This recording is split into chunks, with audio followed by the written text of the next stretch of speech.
compatriotes, ce lundi funeste du 3 novembre 2025, la Guinée a été une nouvelle fois trahie.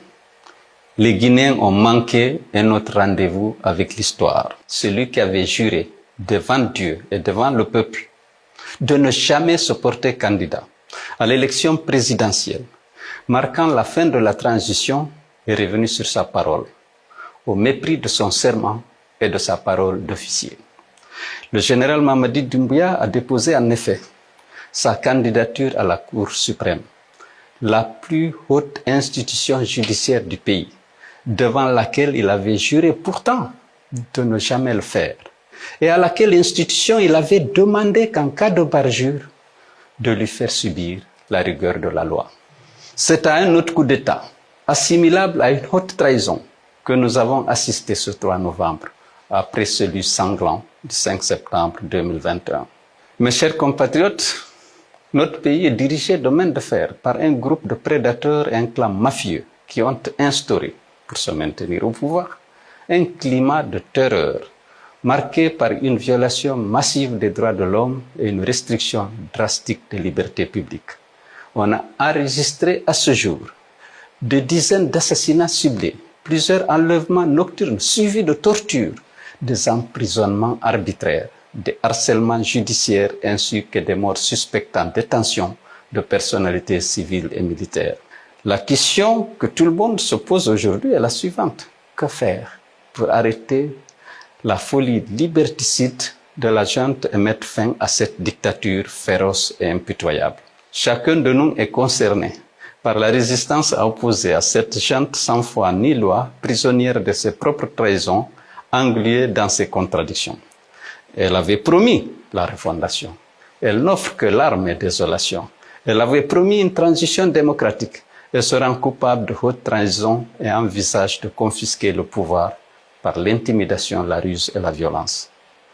Notre peuple, aujourd'hui meurtri, opprimé, séquestré et dominé, fera payer le parjure par la puissance irrésistible de la volonté populaire.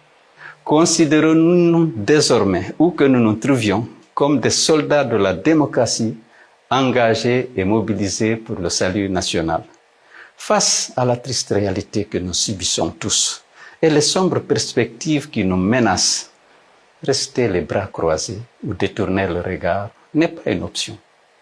Nous ne pouvons nous résoudre aux faits accomplis par la démission collective ou par la résignation individuelle. Peuple martyr de Guinée, mes chers compatriotes, nous devons mieux nous organiser, nous rassembler au-delà des partis politiques et des communautés régionales pour identifier ensemble les nouvelles stratégies plus adaptées à la lutte que nous devons mener pour le triomphe des valeurs que nous partageons et pour l'épanouissement des générations actuelles et futures. Dans ce combat, nous ne plierons pas, nous ne reculerons pas, nous ne céderons pas d'un iota. Nous nous dresserons tous comme un seul homme, avec courage et détermination, pour mettre fin au cycle vicieux des promesses trahies et des serments bafoués. Nous nous battrons par tous les moyens pour la liberté, la démocratie et la justice, pour le triomphe de la légitimité républicaine et la préservation des acquis démocratiques obtenus de haute lutte et chers à tous, à ceux qui se croient invulnérables et invincibles, parce qu'ils se sont enrichis sur le dos du peuple et détiennent des armes. Nous opposerons la force irremplaçable de la majorité silencieuse. Que ceux qui pensent pouvoir continuer à régner par la peur et l'intimidation en s'imposant par les armes sachent qu'ils seront rattrapés par leur forfaiture. Ils sont condamnés d'avance par l'histoire et déjà vaincus, car la voix du peuple est la voix de Dieu. Mes chers compatriotes, soyons convaincus que la Guinée ne perdra pas son combat pour la démocratie et les libertés. Que Dieu protège notre pays et éclaire le chemin de ceux qui luttent.